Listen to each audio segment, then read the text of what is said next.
Good evening and welcome to this live stream on the 20th of May 2025. It's Martin North here from Digital Finance Analytics. Thank you so much for taking some of your Tuesday evening out to share it with us. Really appreciate it. Going to have an interesting conversation this evening about real estate agents, and in the context of the RBA decision, of course, today to cut by 25 basis points. So that'll be also something that we're going to touch on. Just before I bring my guests in, I will remind you, as I always do, that we're providing general advice only. This isn't specific property or financial or legal advice. We moderate the chat, but feel free to throw your questions and comments and suggestions in. If you have a specific question that you'd like to ask either Aaron or Edwin, who are both in the show tonight, use that Walk the World to get it into my stream, and that'll then get it to my queue.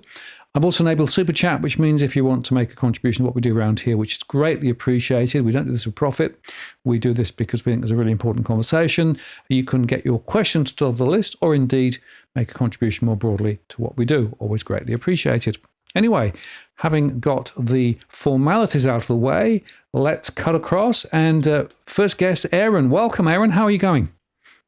Hello, Martin. Yeah, doing really well, thanks. Great to be back with you for a Tuesday night. I had to make an extra button for you, Aaron, because I've got two guests on tonight and I pushed the wrong one. Anyway, welcome. Thank you so much. Now, you're, the founder of Be Right, or co-founder of Be Right, and I think you're in Perth this time, so that's fun. Yeah, that's right. Coming to you from sunny WA. So we've gone from an impossibly affordable city to a almost impossibly affordable city. Exactly right. Well, we'll touch on that a bit later. Edwin, hello. Welcome back, Edwin. Viva la revolución, Martin. You what? Viva the revolution. So, as you can see, I've got Che Guevara is out. Yes. Hasta la victoria siempre. I mean, it's a one-party state now, isn't it? Well, it does seem to be. Yeah, we seem to have lost an opposition. So, what does that mean in terms of the way that politics will run, and the way that of course, it's going to be great for Alba real estate, isn't it? Well, look, it's that's it. It's buy. We've in investors. It's the golden pathway for investors. As I said, we chose our tenants over landlords, the party of tenants over landlords. So it's investors. It's buy. Look, and then the 25 basis point cut. Not that it makes a huge difference, but it's the emotional, it's the sentiment, it's all that we talked about yesterday in the Monday evening property rants that's going to really take into effect now. And a lot of people are going to be buying out of fear of missing out, or emotion.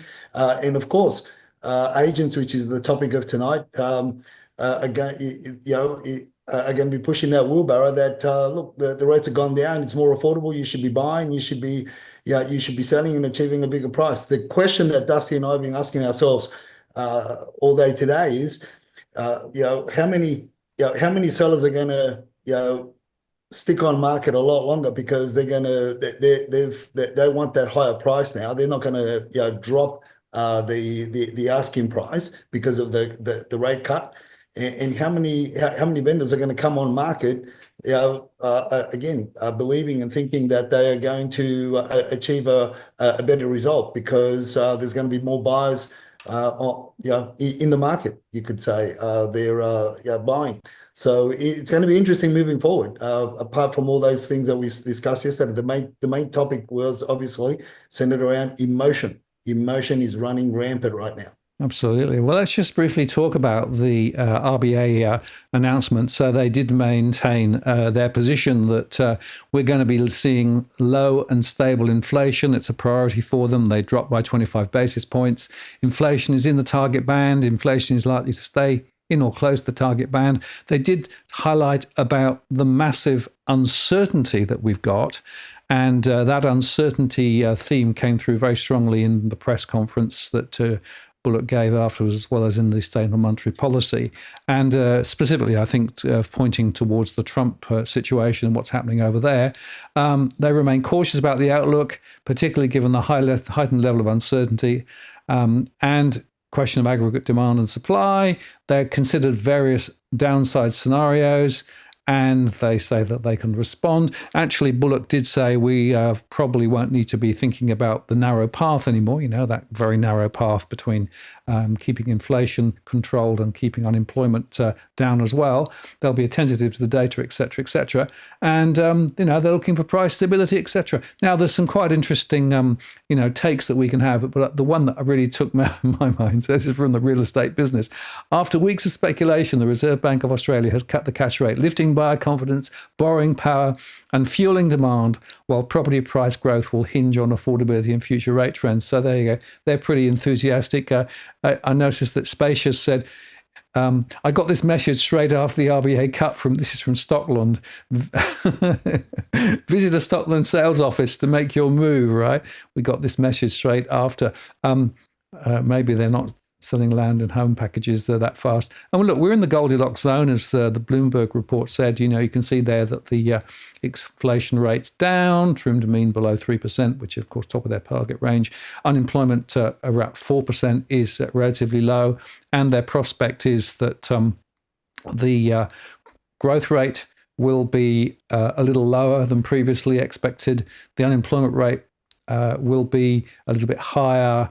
The CPI will be, a little bit lower, so you can see it's come down a little bit. And the trimmed mean is likely to stay within the forecast 2 to 3% band over the forward period. Well, that's from the Sound Monetary Policy. And they, as Shane Oliver said, somewhat less restrictive cash rates, still above the average of the estimates of neutral. So in other words, there's still a bit of restrictiveness in the current rate setting, which perhaps leads to the expectation of further rate cuts later, although when is unexpected.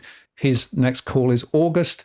And it's interesting that the labour market in Australia is tighter than the global peers. So we were at 4%, whereas some of the other countries like Canada at 6.9% and developed economies at 4.8%. New Zealand, of course, is slightly higher too.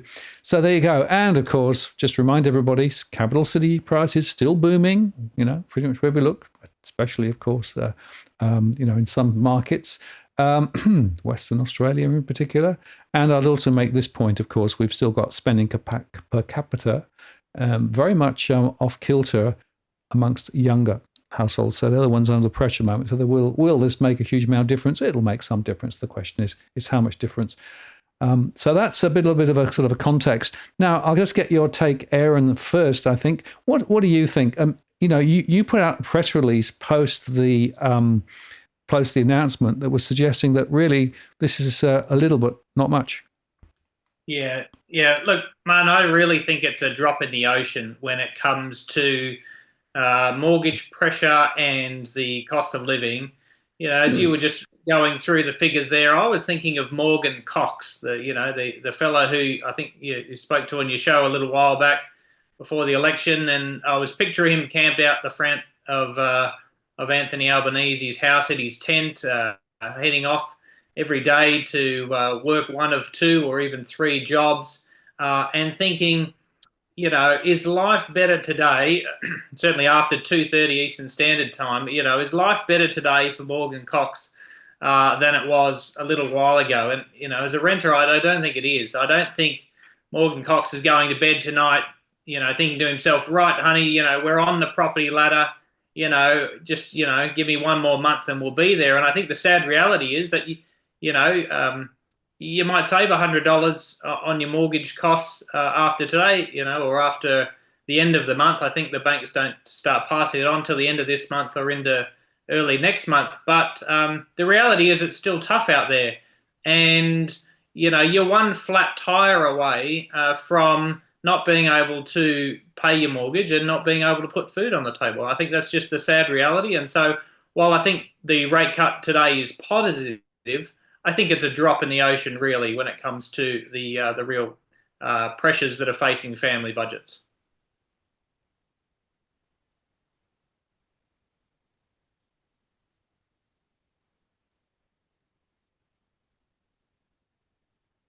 I don't know if I got sound with you, man. Sorry. Yeah, got it. I muted myself because the dogs were making a noise. I was just saying that you made a very important point, and that is that many borrowers won't necessarily see their minimum repayments dropping immediately. It's roughly 6 weeks. But even then, this is from CanStar, many borrowers will not see their minimum monthly repayment and direct debits drop automatically. Three of the big four banks require customers to contact them if they want their direct debits lowered, even when they're set to minimum. CBA customers must initiate the change in the direct debit. Westpac automatically drops if paying the minimum and have a direct debit set up, along with Macquarie. But NAB and ANZ, customers must take the initiative to change the direct debit if you want to drop it. Now, of course, the other point I should make there, and this is worth just thinking about, is that, of course, if you want to pay your mortgage quicker, then pay more than the minimum.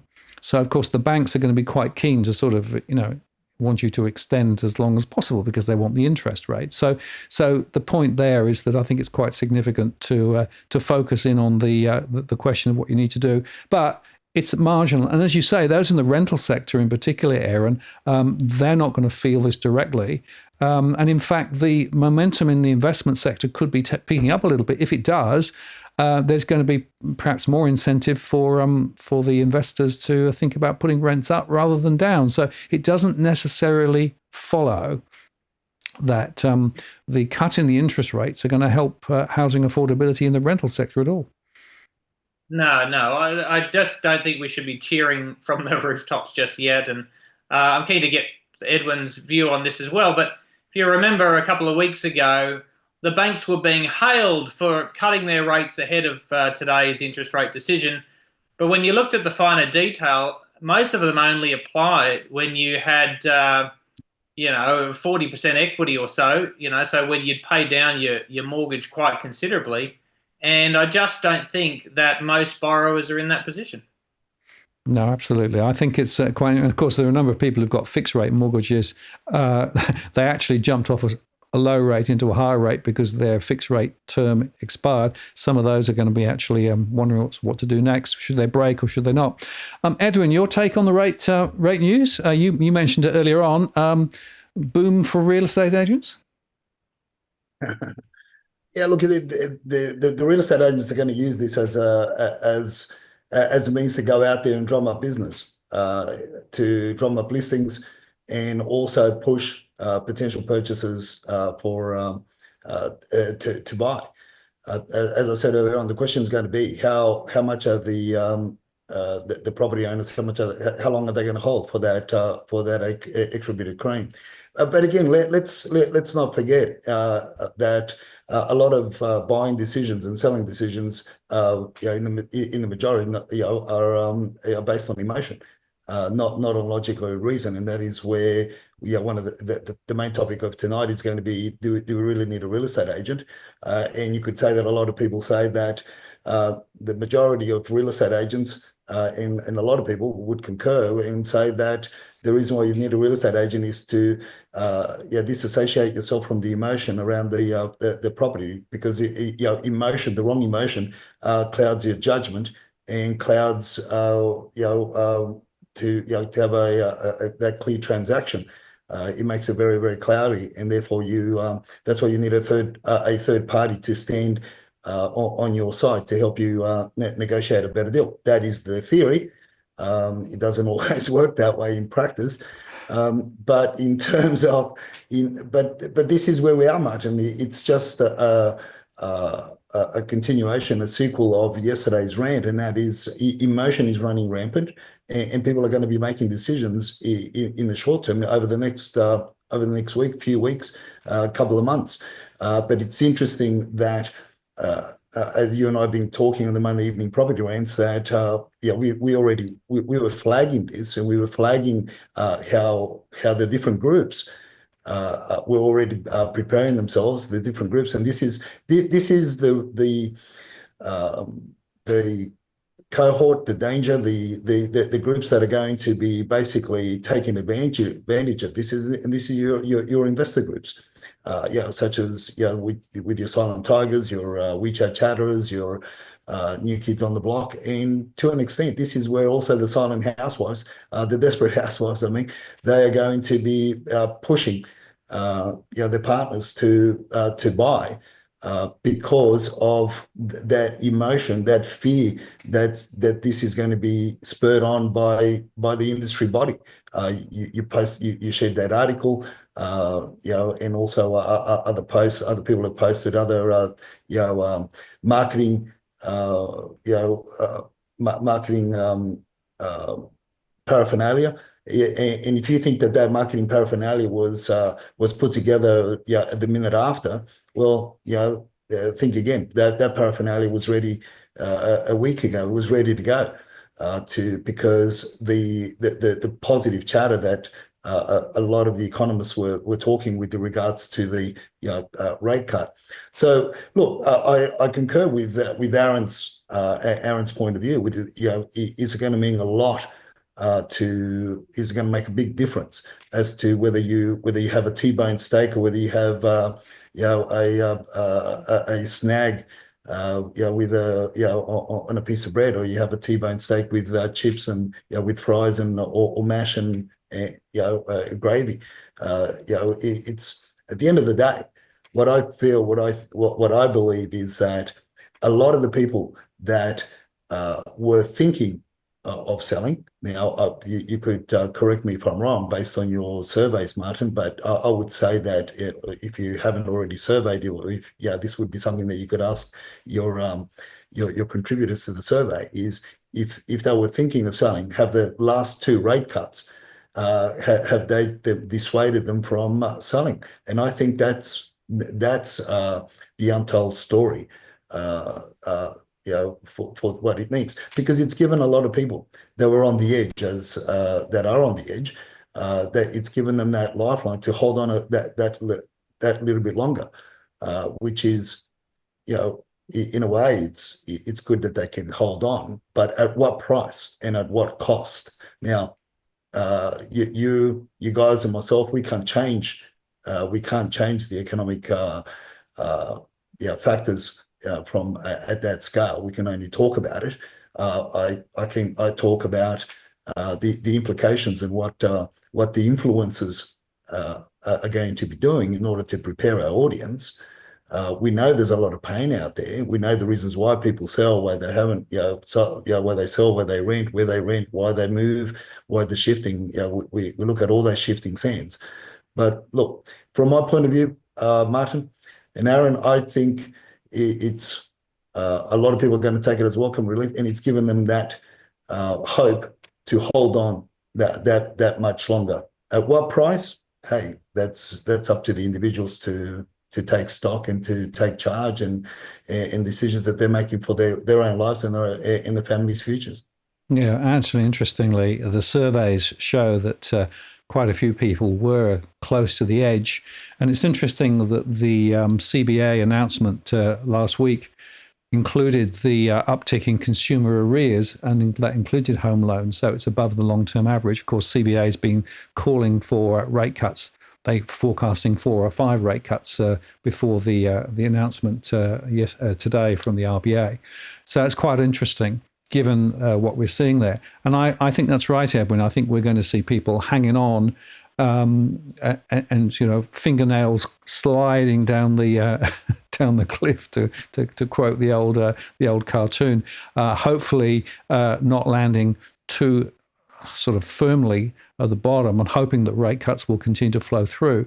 The trouble is that the average loan size now is a lot bigger than it was.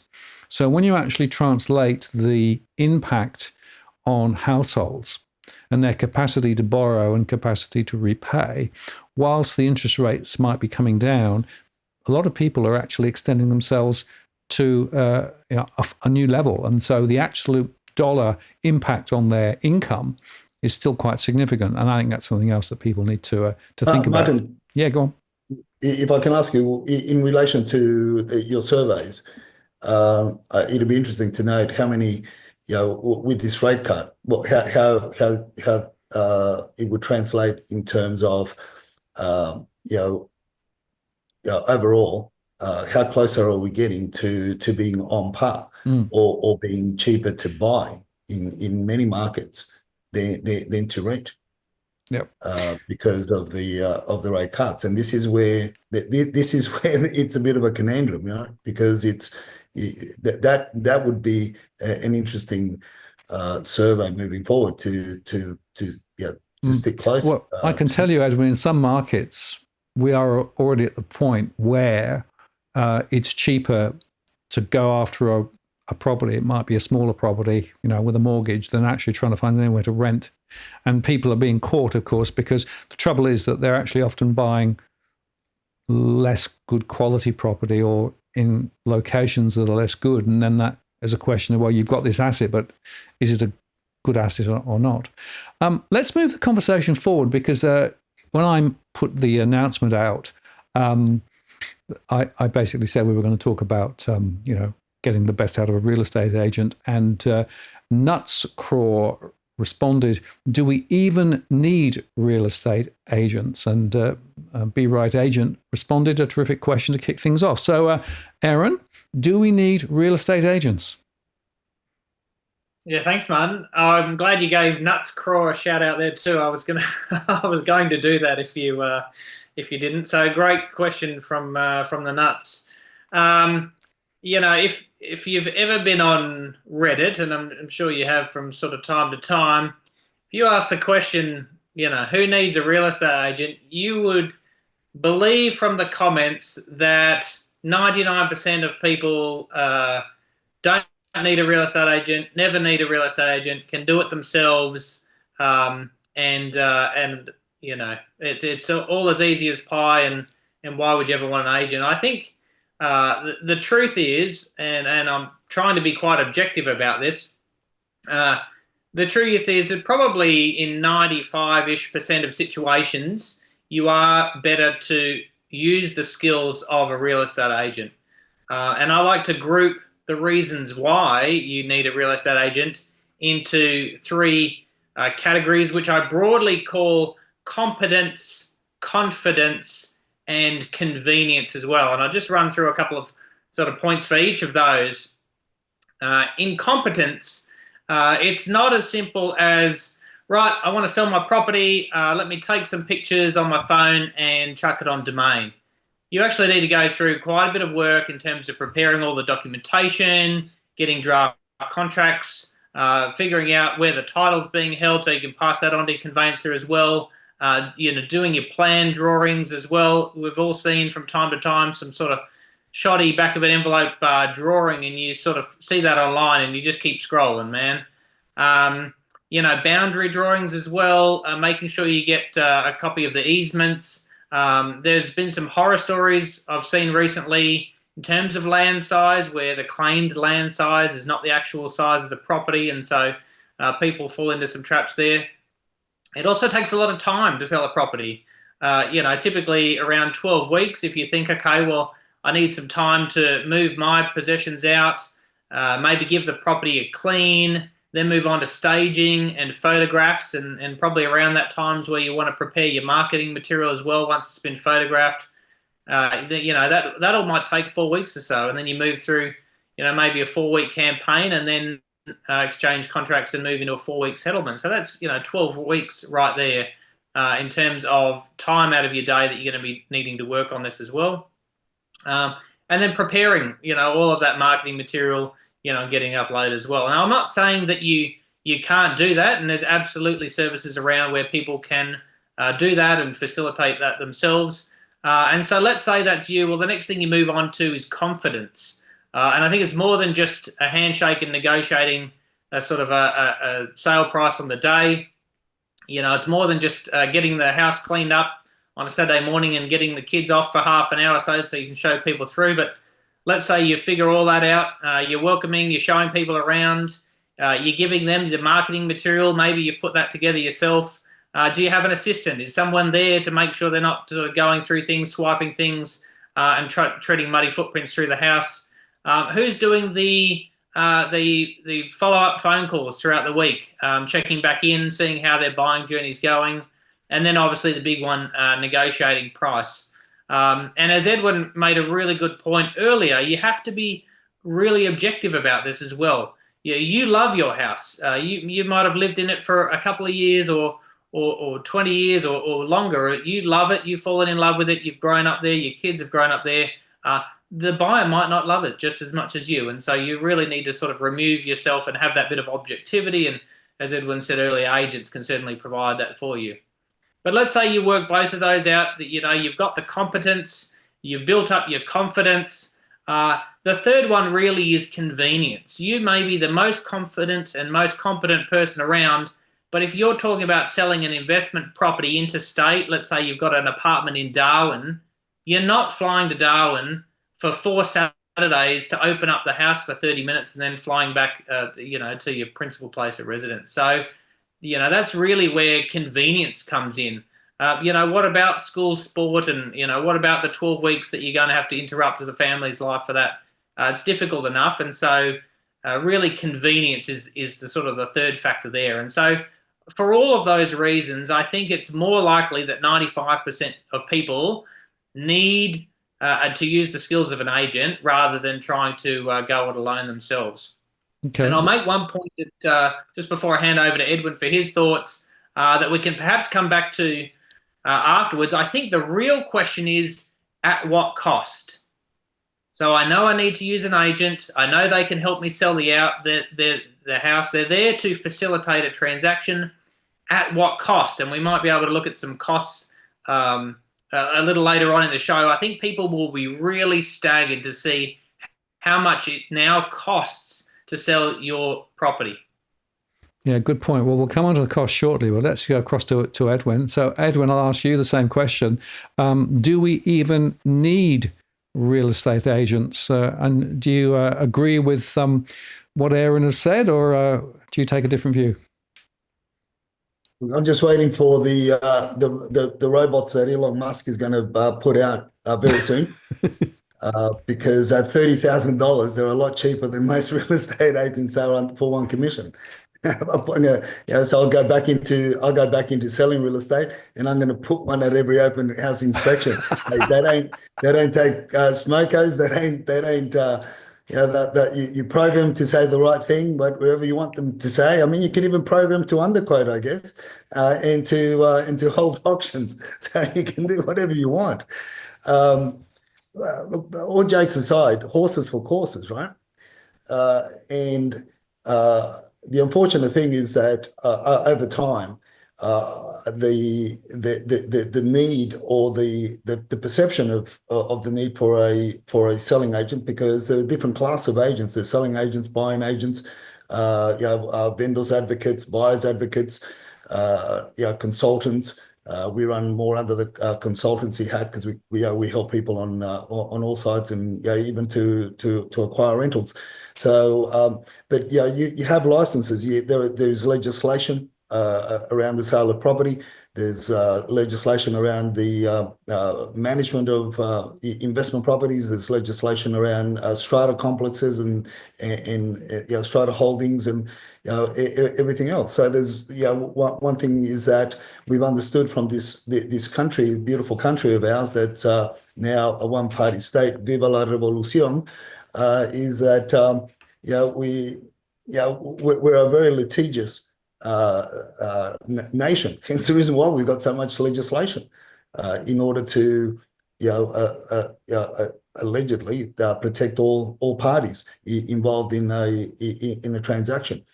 Emotion plays a big part in the sale, in achieving a good sale, the best sale for your property, if you go from a selling point of view, and also from a buying point of view. So if you can, a third party is no doubt the best, the best way to go in terms of, taking emotion away from a transaction in order to achieve the better result. And the better result doesn't always mean the highest price, because there are other factors that can be negotiated on.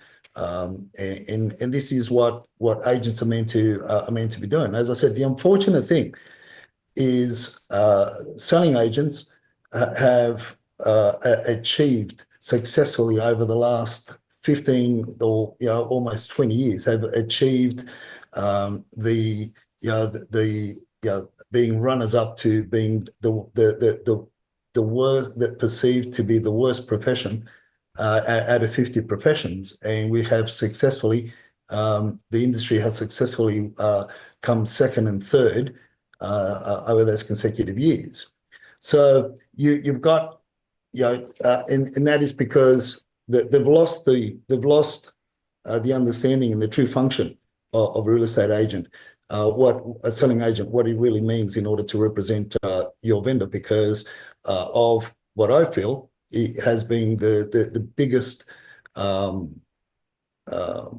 cancer, and that is the remuneration of the transaction.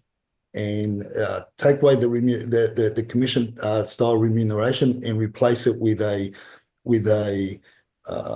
lawyer style, a legal style remuneration, fee for service arrangement, and now you've got a ball on your hands. Now you've got a profession that will earn its stripes, will earn its stars, because you really see something.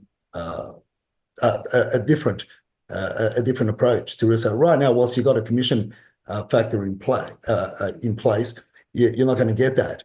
So, emotion, the remuneration, then you've people.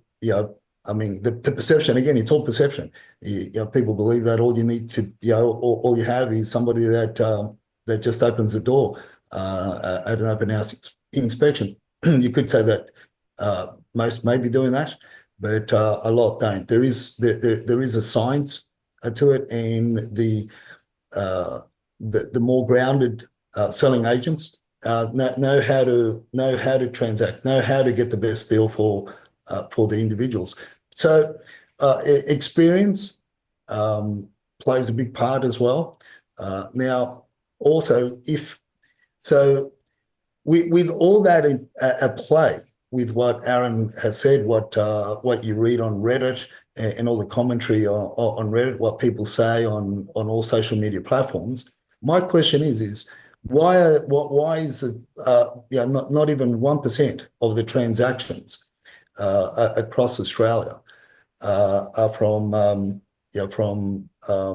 owner sellers using the various platforms and tools that are available, as Aaron said, that you and I, Martin, discussed last year on why not availing them? Then it doesn't even come up to 1%, and the ones that do, they lag on, and they're back on market, and they miss the mark by 10-20%.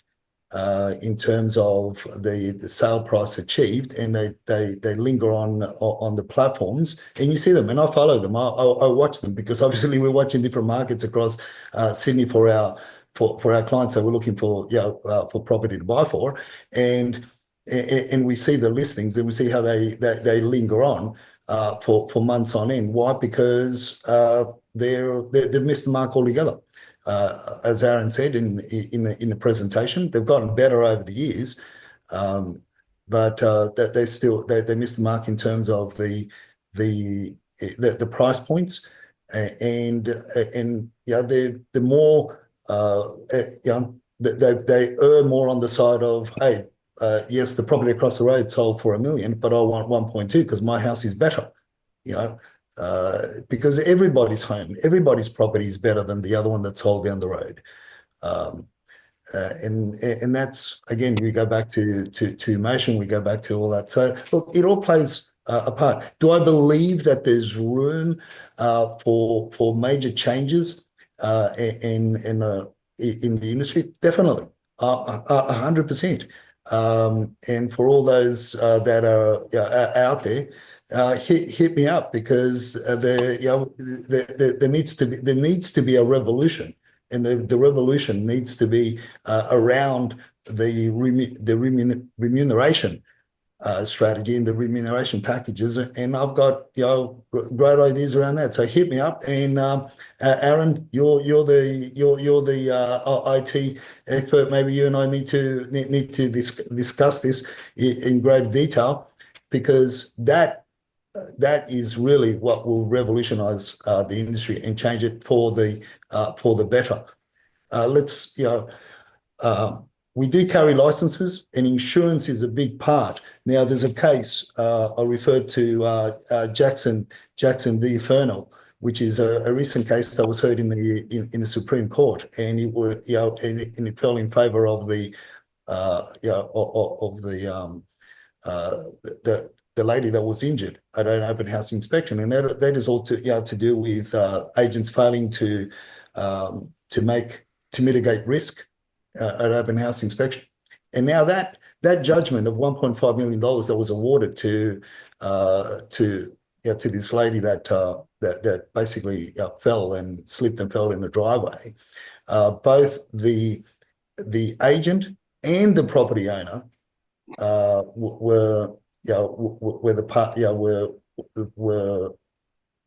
had to make good, they were up for the 1.5 through insurances and otherwise. So it was a costly exercise for the real estate agent and the owner of the home. So insurance around that. Now, if people say, "Oh, yeah, but that's why I use a real estate agent in order to hedge myself or protect myself from any liable suits against me," whether it's in property manager or that, hey, the regulations and the legislation, particularly around rentals, has changed as well. So, where the owners are also become a party to the liability with the real estate agent that is representing them, whether it be a sale, whether it be a property management, or even in a strata, under a strata scheme, and it's a strata manager. So these are the factors that would add to what Aaron mentioned earlier on. And look, but if you look at it from a practical point of view, I believe that if the fees that are charged are exorbitant, no doubt in my mind, from a selling point of view.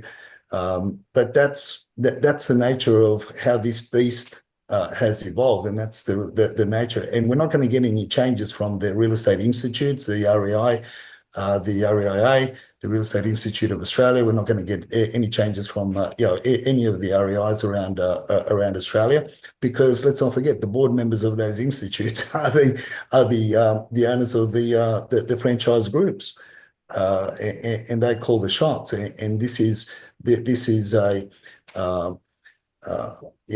I've also questioned the remuneration packages for a very long time. I published a couple of articles before in Property Observer and also on LinkedIn. I think I haven't been on LinkedIn for about 6-7 years, so I'm not sure whether it's still up there, where I question the remuneration. I mean, I've taken a lot of heat for it, but hey, things have changed over the years, and I think a lot of these people that are disgruntled is more around the cost and the non-disclosure of, apart from material fact, it's also the non-disclosure and the transparency of the transactions and the price points that are all around price. So, but yeah, look, I don't believe it's going to change, unfortunately. Does it need to change? Definitely. But are people going to take the option of selling the homes themselves? I don't see it. I don't see that, because it is a very emotional process, very emotional. Time you can mitigate. You can be taught, you can do things, but I think it comes back to disassociating yourself emotionally from the transaction.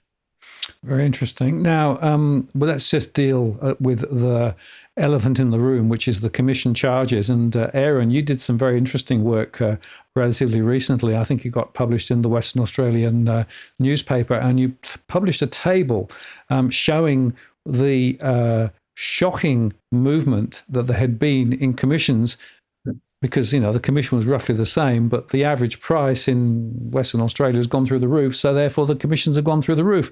And you started posing a rather important question. Yeah, absolutely. Yeah, we did some work with Kim McDonald from the West Australian, just looking at how much more it costs now than it did. There's the table, and if you sort of can't see it, if it's a bit too small on the screen, I'll just sort of go through the top line, I guess. You know, in Perth, over the last 5 years, the median house price has increased by 76%. So, great if you own a house in Perth, or at least if you started that journey at or before sort of 2020. But if you sort of average that out over time, it means that your agent is also getting paid 15.2% more year on year, every year for the past 5 years for the privilege of selling that property. And I did an example up, and you can see for all the cities and the regions there, if you had a property that started at $1 million back in 2020, that's what it was worth. You would have paid $20,000, just sort of picking a commission rate of 2% to make the math nice and easy there. So you would have paid $20,000 to your agent to sell that property. It was worth $1 million back in 2020. Now, your value has obviously increased over time. Again, just sort of staying on that top line example of Perth there, your property is now worth $176,000. And that's amazing. That's really good. You've worked really hard to that. You've been paying off the mortgage. You've been paying off the power, the water, the insurance, all of the things that go into that property. And you come to sell it today, and your agent at the same 2% commission now expects to be paid over $35,000 to sell that property. And this is the part I think that Edwin was just touching on as well, that people take an issue with. If it was me and my family, would be turning around saying, hang on a second, you were prepared to sell this property for $20,000 a couple of years ago. You're now expecting $35,000 to facilitate the same transaction, to facilitate the same drawings, the same pictures. I've been carrying the risk this whole time. I've been carrying the mortgage. I've been carrying the insurance this whole time. How has it gone from $20,000 to sell my property now to $35,000 to sell the same property, the same service, the same agent, the same commission rate? I had somebody reach out to me and they said, oh, don't you realize you can now get agents for 1% commission? I said, but it still works out to the same. If it was 1% back in 2020, and it cost you 10 grand, and if it's still 1% today, your cost has still gone up by the same percentage. It's still gone up by 76% to facilitate that transaction over time. And I think that's really the part that people are shocked to know. That is essentially the pay increases of the agents over the last 5 years. 15.2% pay increase year on year. And I'm not sure what other industries can get away with a 15% pay increase, essentially, without consumers being aware of it. And as Edwin again touched on a moment ago, the real estate institutes, they're in on it too. In fact, the Real Estate Institute of Western Australia, the one we looked up, they explicitly say on the website, oh no, we can't control the fees that agents charge. It would be against sort of consumer practice for us to do that. It wouldn't be going along with the true market forces. And I just think that's absolutely ridiculous not to have a different system of being able to pay for an agent. I'm aware that sort of there's some that'll do fixed fee and other systems like that, but not most though. Most are in it for the money and would like to get an extra 15.2% pay year on year. Thank you very much.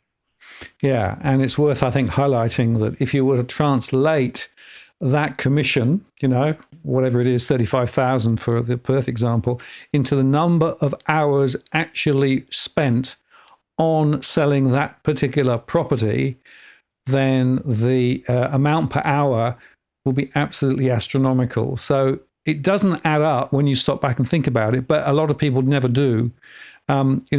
Somebody asked earlier on, what are you actually getting for your $35,000, right? So there's got to be a better way. And I suppose one of the real questions then is how malleable are those fees. And I guess that's where BRite comes in, right? Because what you have is effectively a reverse auction where people can actually now start putting a bit more pressure on agents so that they actually compete a little bit better. And, you know, what sort of reactions are you getting to that? Yeah, absolutely. So look, clearly there's a lot of ways to compare agents. And there's already services out there that you can compare sort of who's sold the most, or who's got the shiniest teeth, or who's got the sharpest suit in your neighborhood.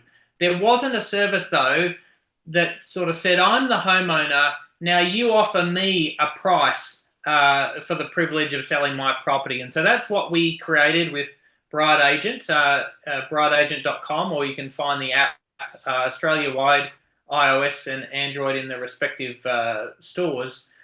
But basically, it allows the homeowner to take the driver's seat and say, okay, I'm interested in selling my properties. What agents, what rate are you prepared to do it for to sell my property? Who can give me the best deal? Maybe we can knock 20% off. And, 20% is really for the agent, that's only sort of 2.5% commission, maybe down to 2% commission. But boy, does it make a saving for the homeowner when you go on to apply a sort of a 20% commission rate saving over the selling price of the house. And so, we think if you can walk away with a great agent at a great price, and put that towards the kid's inheritance, or put that towards retirement, or maybe you're upgrading and you can put that into your next property, well, that money is better spent in your pockets than someone else's. At the end of the day, we're not dictating that agents have to offer any specific price. They clearly will only offer what they're prepared to work for. But how about we bring some more competition to the actual homeowner that they can leverage the competition, leverage the transparency, and get a better price for the same service. Yeah, very interesting. And I guess the question we've also got to ask is, price, of course, is part of the story. But I suppose then the other question is, are all agents created equally in terms of the expertise they have, the time they put in, the ability to drive under quoting or not, all of those other things. So Edwin, how do you separate the sheep from the goats in terms of agents that will do the right thing versus those who won't do the right thing for whatever the fee that they charge? How do you separate the sheep from the goats? You have a revolution. We get the message. Yeah. Look, it's you really need to look at the character of the individual. It's not always about the commission that they're going to charge, as much as it is the results that they're going to provide. It doesn't take rocket science to work the character and the nature of real estate agents. Most people that want to sell their homes these days, or the properties these days, outside of as Aaron pointed out, outside of having investment properties interstate or in other or areas where you can't travel to on a weekly basis, or you don't, it's hard to travel to on a weekly basis. You can, it's all about market research. We don't go into a car yard and into the first car yard and buy the first car that captures our eye. We pay a lot more attention to detail the individual that's serving us or not serving us. When going to a car yard, in terms of a car, I'm talking about an average car. You could say that most people do more research as to what car they're going to buy when they're going to be buying a car, and who they're going to engage with, and do less when they're trying to see who they're going to utilize or use in terms to sell with. I know one's a purchase, the other one's a sale, but what I'm trying to get at is we scrutinize car sales people a lot more by their attitude and the nature and their approach than what we do when we're trying to pick an agent to sell, our most valuable asset in most cases. And that's the unfortunate thing. There's not a lot of research, but I believe that there has been a mind shift, and more and more people are going out and watching and seeing what other agents in the local areas are doing, or perhaps not doing, how they are treated and welcomed or not welcomed or approached when they're attending an open house inspection in the neighbourhood or even outside the neighbourhood, whatever the case may be. And that's the best way to. That is the best way to, because you are in effect buying a service, right? You're buying a proposed service. Now, you don't always get told what they're not going to do. You get told what they are going to do, and what, whether they do it or not do it, it's up to you to hold them to task. And look, as Aaron's approach is on the app, to differentiate the sales commissions, our approach when we're acting for our potential vendors that want to take the property to market, well, we interview the agents. We get them on record. We take notes. We look at, in a lot of cases we already know the agents in how they act, whether they are acting more in the best interest of their own back pocket, or whether they will act in the best interest of the vendor. Are they telling you what how it should be done, or are they willing to listen and guide and participate? And that's a role and a function that we've also seen a big a hole that we're trying to plug with our clients as well, and help them out, because, as I said, it's not always the commission. It's not always the negotiations on the commission. It's the result at the end of the day, because if you have an agent that may take a 1% commission on a $2 million property, that $20,000, but only achieves a sale of, let's say, 950. Well, but if you got an agent that is charging 1.5%, you sort of look at the commission of that, $30,000, but achieves a sale on or above the $1 million. Which one performed better from it? So it's not always about the commission, but it's about the work and what they're prepared to do, and if they're prepared to listen. I feel in order to, it's not as much as differentiating the sheep from the goats. It's really about educating vendors as to how to approach the process a lot better, and that is what our followers and our viewers have learned over the years, Martin, is how they can stand in a position of strength rather than being dictated by the selling agent. It's like many people still believe that lawyers should tell them what to do rather than them instructing the lawyers on how to do. I mean, that's one of those.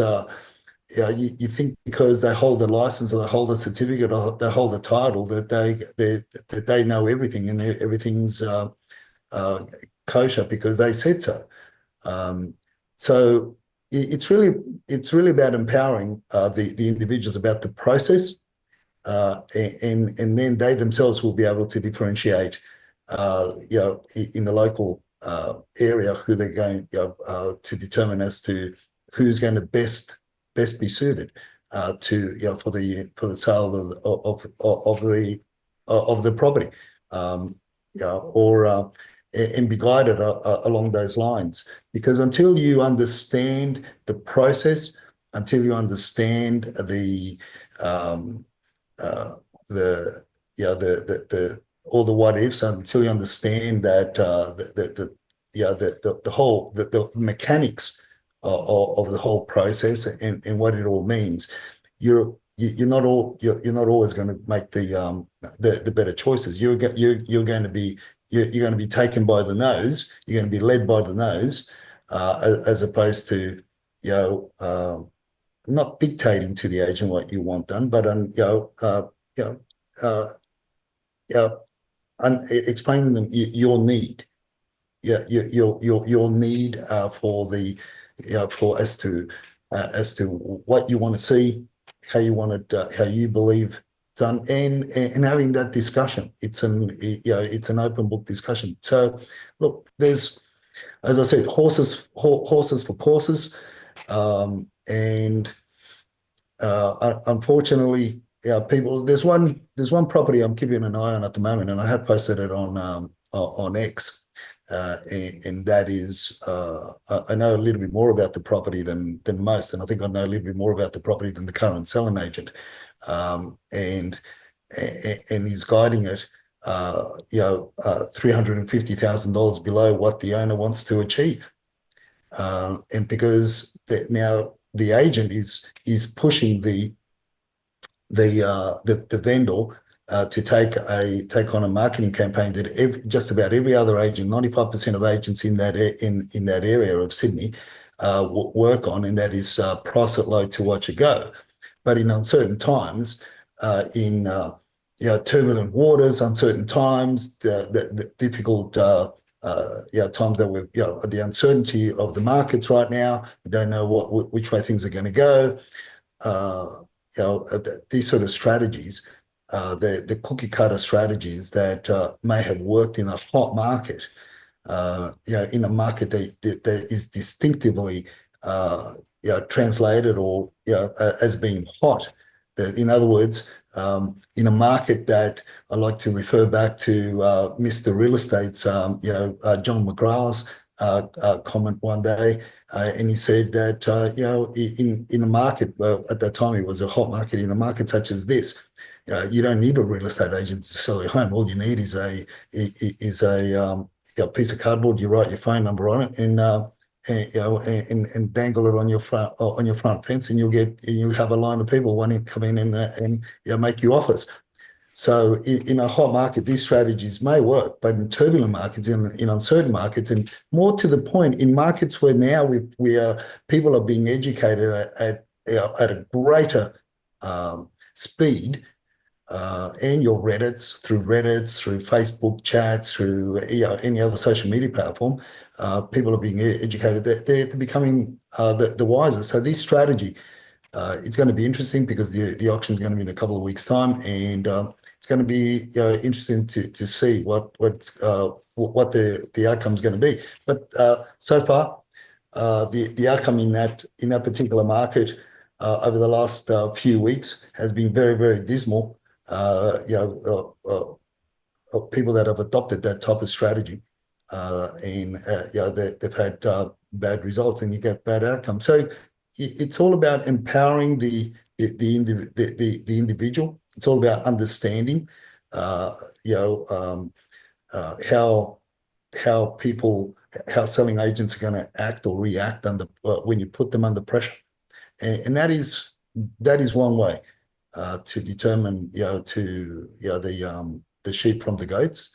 Put them under a little bit of pressure. At the end of the day, if they don't know you personally, when you're attending other open house inspections, they don't really know whether you're a genuine buyer or not. They don't know whether you're really, in a way, interviewing them to see if they're going to be eligible to even get called into your lounge room to discuss the potential of them, taking charge of your most valuable asset and not underselling your property or undermining your property to undersell it and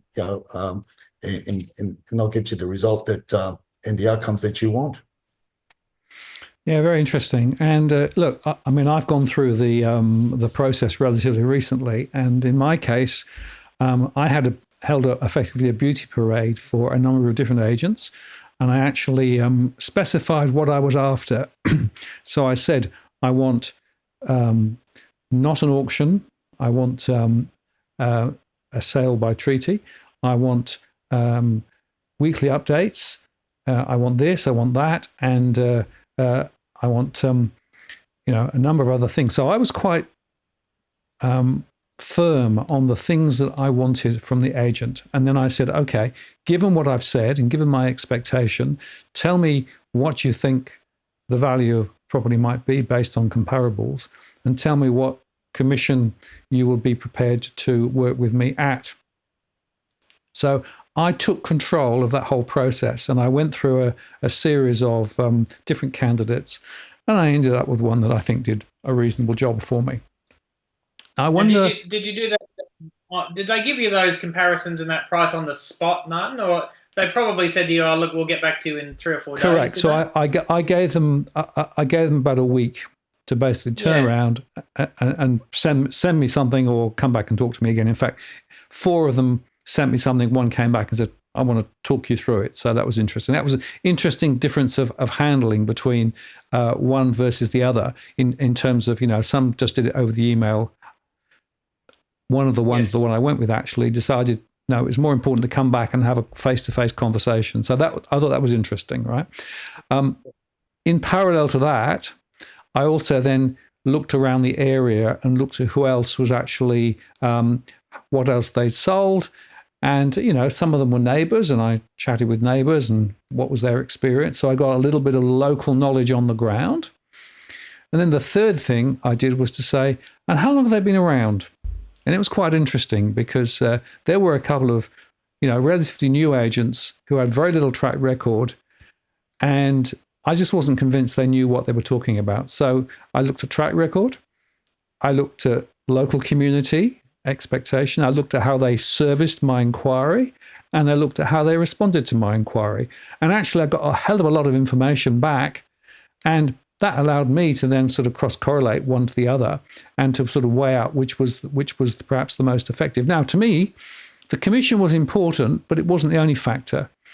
Actually, believe it or not, the commission that they actually proposed for me was a little lower than everybody else, but in fact, their service was better than everybody else's, so I got a win-win. So it shows you, I think, you can separate sheep from goats, but only if you take the time to do it. Yeah, that's and right. That agent that you worked with, I still keep tabs with him, and we're still, look, he's looking at a property for one of our other followers. So that's a result. But in getting to know him, I won't mention his name, but in getting to know him, you understand his background. And where is his back? His background was in service, in understanding the people's needs, intrinsic needs, and he was able to transpose or translate that into the new career path that he chose, and he was relatively fresh when he sold your property, but he knew the area very well because he lived in the community. So look, on that same, I'm going to throw a bit of a spanner in the works. When I used to go out and do market appraisals for properties outside of, my office was in Parramatta. And when I used to go out, get called out to the eastern suburbs or the North Shore or anywhere else other than the Parramatta LGA to do market appraisals, and one of my catchphrases was, one, I'd ask them why did they call me out from being outside of the area? You can, from Parramatta and East Lakes is, chalk and cheese, you would think.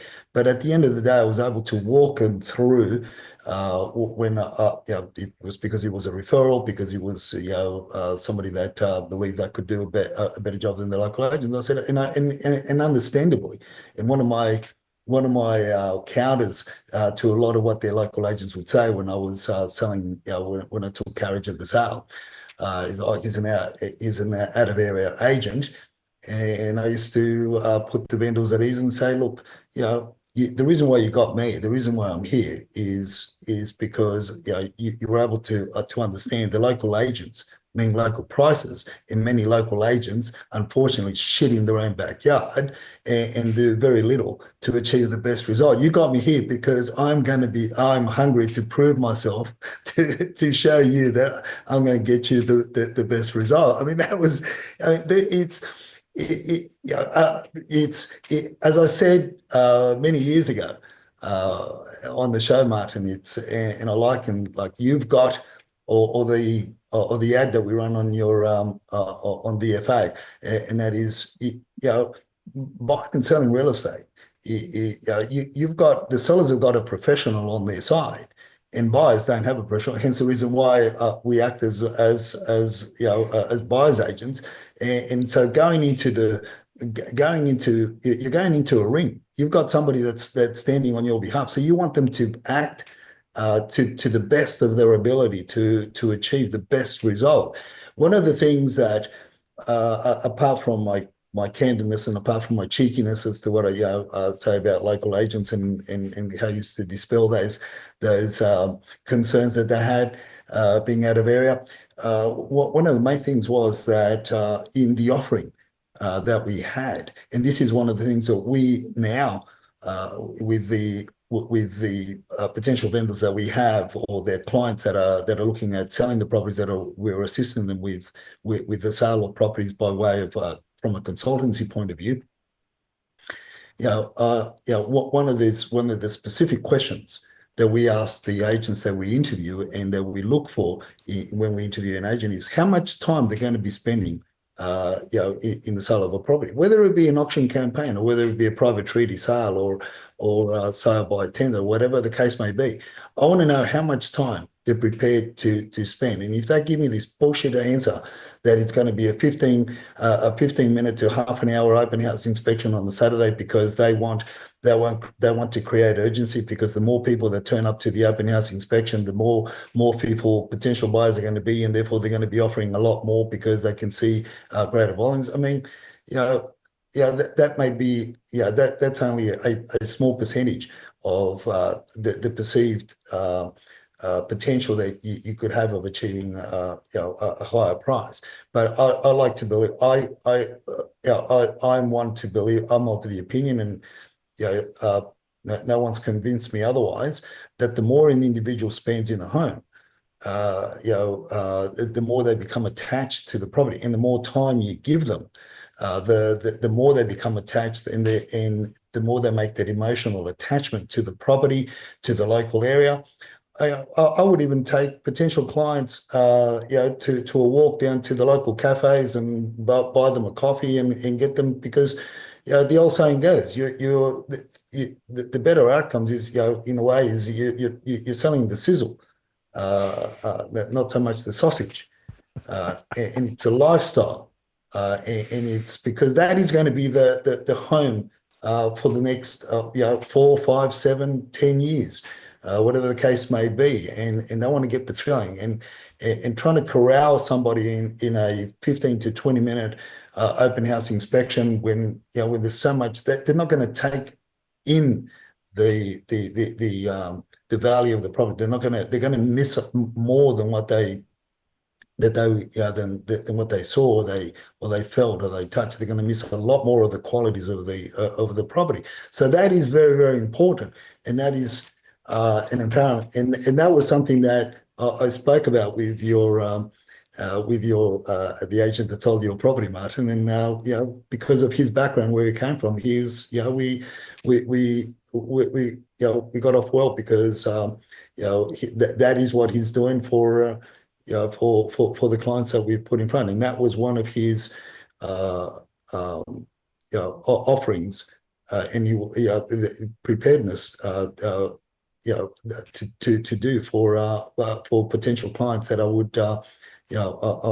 would be discussing his services on, and you find very few are willing to spend that time. So you go back to the hours that I mean, I did that again, I think it's still up on LinkedIn. I think the first time I did that, how much are you are you paying an agent was something like 15 years ago. It hasn't changed a lot, and I can I've narrowed it down to on average, because commissions in Sydney have gone down in many parts a lot from when I first did that that calculation.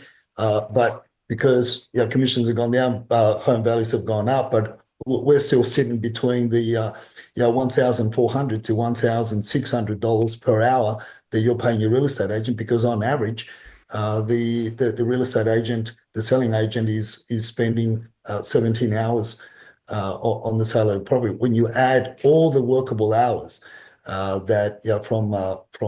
that taking carriage of the sale to the settlement, I've averaged that out to 17 hours, and when you work that back, when you break it down against the average commissions in Sydney, you're sitting between 1,400 to 1,500 per hour.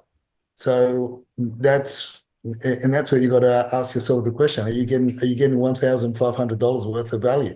And is in the turbulent market, is 17 hours enough to achieve the best result for you?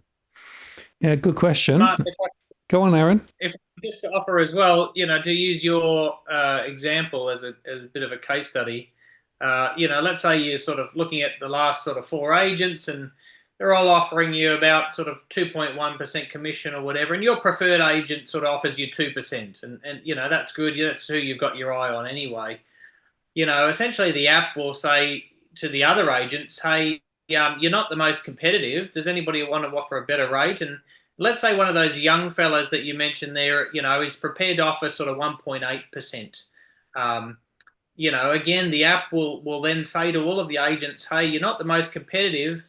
Do you want to update your offer? And your preferred agent may update their commission rate to 1.8% as well, even though you're going to go with that agent already. And so you're saying, hey, sweet, I just saved 20% commission. Now, at some point, the agent's going to say, no, I'm not prepared to lower my cost that much. And that's fine. As I said sort of to you the other day, nobody's saying that they have to sort of get down to a certain price, whatever they're happy to do. But it does leverage that transparency and that competition. And it may well end up that you end up with the same agent that you were going to use anyway, and you might be able to save an extra sort of 5, 10, 20%. Yeah, good point. And the point I wanted just to make, and as we sort of move to the last phase of the show, when you actually look at what the agent does, they will probably employ a contractor to take photographs, a contractor to do a floor plan, a contractor for this, a sign, So when you actually look at what they do, they are actually the middle person when it comes to a lot of what activity is involved. Quite often, they don't do it all themselves.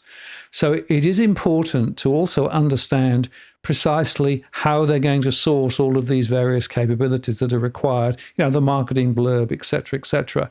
And that's something else that's quite interesting too, because I discovered there were some quite big differences between the different agents in terms of who was going to do what, et cetera, et cetera. And, you want high quality marketing, you want high quality plans, you want to make quite sure that all of the boxes are ticked appropriately. So again, I think it's important for a prospective vendor to really do the thinking when it comes to, what are all the steps, and not just sort of outsource the whole thing and say, you go fix it all, right? I think it's really important to tease that out and understand in a bit more detail all the bits, and talk about dressing the property or not dressing the property, all of those things, because there's a bunch of issues in there. But you also got, sorry, Martin, you also got in that mix, what you've also got is where you've got the listing agent comes to your home and you're talking to the listing agent. The individual that you think is going to be doing the open house inspection, that you think is going to be talking to the people because you were impressed by that particular individual, you chose them. Yep. And guess what? Most of the time, It's not them that are fronting the open house inspection. It's their junior. It's their offsider. That was And one of the that's something conditions that I they don't tell laid. you. One of the conditions I laid was that you are there in front of the prospective purchasers of the property, rather than outsourcing it to anybody else, right? Yeah, and this is where I take issue with auctioneers and selling agents that use auctioneers that won't attend homes or properties prior to the day of the auction. It is, for me. You can. I'm.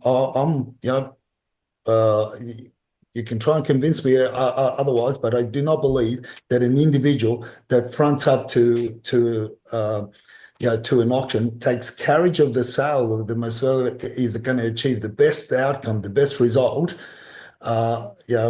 when they themselves are not familiar with the property, or they familiarize themselves with the property 5-10 minutes prior, or by reading the paraphernalia, the marketing paraphernalia just before, minutes before the auction even starts. They don't know the layout. They don't know the features that appeal. They don't know who's in the who's really in the crowd. They're trying to get themselves all familiar on the day, and all but other than the 30 minutes, 15 minutes, 30 minutes, on average, that they spend there, they're thinking about how they're going to commute from the inner west to the North Shore, and which route they're going to take. That's what's going through their head, whether or not they're going to be late, to the next auction as well. And then when you've got these individuals boasting about how they conducted 8 auctions on a Saturday in Sydney, or 12 auctions. Even in some cases, they've boasted about how they held 15. Shit, it's hard to explain how, what sort of service did you provide? So, as you said, Money, and I think Aaron can concur as well. It's not about the commission charge. It's also about all the other services. That, how much time did the photographer spend doing the photos? How many shots did they take? How many did they use a drone? Are they going to show the best parts, the best features? Some agents and agencies, for the life of me, I cannot understand why they don't use the full capacity and capability and load up as much on domain and real estate, photos as they can. I mean, it's almost. It's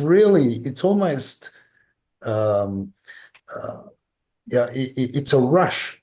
It's a rush, because that is in the. If I could sum up the mentality of most, not all, of most selling agents, if I could put all in the word, the word would be rush. A rush to get things done, a rush to sell the property, a rush to cash in the commission check, so they can rush to the to the local suit, the local tailor, and get another suit made. I mean, it's everything. It's just a rush, and in this sort of markets, even in a hot market, I never understood how you've got signboards of people beating their chest and saying sold in a day, sold in 2 days, sold in a week. Well, if there's such hot demand for the property in the area, and you're boasting that you sold it in a day or 2 days, I mean, could you waited another week or two and corralled a few more? You got a bit more inquiry, and basically created a Dutch auction and made it a little bit more competitive. Could you have achieved an extra 30? $50,000, $100,000 for the event. Hey, no, I just want to sell it quick. I want to boast about how I sold. And they believe that translates into, oh, I better use this agent because he sold my neighbor's property in a day. I mean, and we go back then to people making decisions not on logic, not on reason, not on fact, not on evidence or points that they could refer to that are concrete, but they make the decisions of emotion. Oh, he must be good. He sold the property in 2 days. Look, sweetheart. Look, darling. The sign says that he sold the property in 2 days. I wonder if he could sell our property in a day. Yeah, and don't forget that you're paying for all those extra services as well, right? So, the cleaning of the property is not coming out of the agent's, end. The styling is, paid for on top of. The photography is paid for on top of. All of the marketing's paid for on top of. The building and pest is paid for on top of. I think you made a good point a couple of months ago, Edwin, to sort of ask the agent, well, what skin do you have in the game? 100%. Because at the end of the day, all of those extra costs are coming out of the homeowner's end. That doesn't even come out of the commission. If you want a billboard out the front, you pay for that extra. If you want drone photography, you pay for that extra. And that is one of the things that we teach our clients. We've been teaching our followers and viewers on DFA, on the Monday Evening Property Rants, and that is that you got to negotiate hard, and unless the selling agent has skin in the game, I'm of the opinion you're not getting the best result. And the skin in the game doesn't necessarily have to be a contribution to the marketing fees, but can be a number of things. Time is one of the biggest factors, biggest things that you could have. I mean, this thing about one open house inspection for the amount of money that you're paying is just per week over 4 weeks before the auction, or 3 weeks before the week 4 when the auction is. It's just it's beyond me. I really don't understand, but people get conned into that. So it is having skin in the game. And look, I've negotiated for our clients, even on the day of auction, working as a consultant for a client, and on the day of the auction, I mean, after the whole process, we achieved a lot more than all our expectations, and we're happy to go. But and when the auctioneer and the selling agent came to the room where I was with our clients, and the auctioneer said, I don't think I could squeeze any more out of the people. The dry, that said, if we push them anymore, they could walk away, blah blah blah, this or that, the other. And I said, mate, go out there and get another 10,000. I mean, my clients were happy with we were happy with the result thus far, right?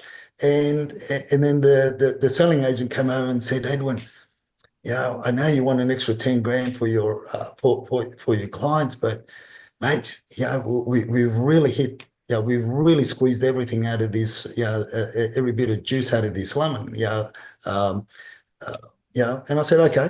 I said, right, we'll meet you halfway. We'll meet you halfway on the last 10,000. He said, what do you mean? So take 5,000 from your commission, and my clients will sign. So he went and talked to his boss, and he said, this is what they said, this is what they want, and they dropped another 5,000 off the commission on to get the deal done. I mean, look, the deal was done already, but an extra 5,000 in our clients' pockets is a lot better than in the agents, right?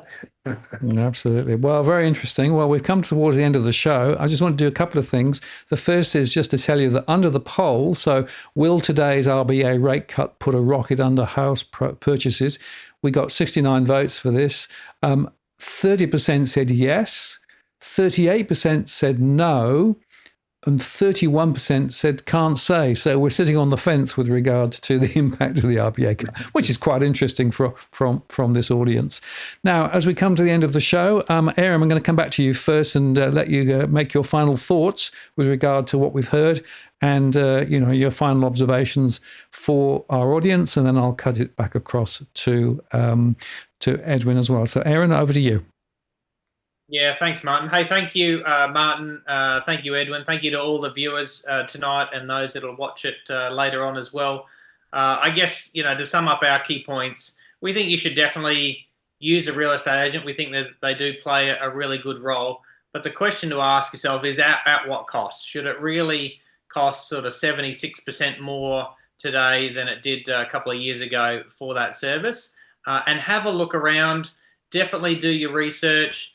Have a look around for the best price and see what haggling you can get done for you on your behalf. You may end up with your preferred agent anyway, and nobody says that you have to go with the cheapest agent. But if you can get a great agent to do a great service at a great price, then I think everybody will come out winners from that. Terrific, Aaron. And if people want to know more about your service, where do they go again? www.brightagent.com. Terrific. Well, thank you very much for coming on, Aaron. Great to have you on the show again, and I'm sure we'll catch up down the track. Let me just cut across to Edwin. Edwin, your final thoughts on the subject of agents? Look, we're an evil that you can't do without. I'm sorry. Right. So it becomes you got to dance with the devil. So therefore, you got to learn how to dance properly, right? Yeah, well, if you're going to dance with the devil, you got to learn how to dance properly, and you got to make sure you choose a sexy devil to dance with. Edwin, thank you very much as always, and nice to see you on again. Twice in a week is great for our audience. So thank you for that, Edwin. And I'm going to say thank you to both Edwin and to Aaron. Really appreciate you both coming on tonight and sharing your thoughts and insights with our audience. I look forward to catching up with both of you again, and also to our audience. Thank you very much for spending some time with us this evening. Just to say that next week, I've got Tony LaCantre coming on, and I'll get an update from him with regard to his thoughts on the market ructions over recent times and all of those interesting discussions about the resource sector, etc., and gold and all those things. So that should be fun. Just before I go, just to show you that we've got one dog. Luna is still sound asleep. Meteor is under my desk, so you won't see Meteor, but there you go. That's just the way it goes. Anyway, thank you very much for spending some time with us this evening. I'll say cheers to you, and cheers to Edwin and Aaron too, and have a great week, and I'll look forward to catching up with you on the next live show next Tuesday, or indeed check out our recorded shows on other days. This is Martin North from Digital Finance Analytics signing off. See you. Take care.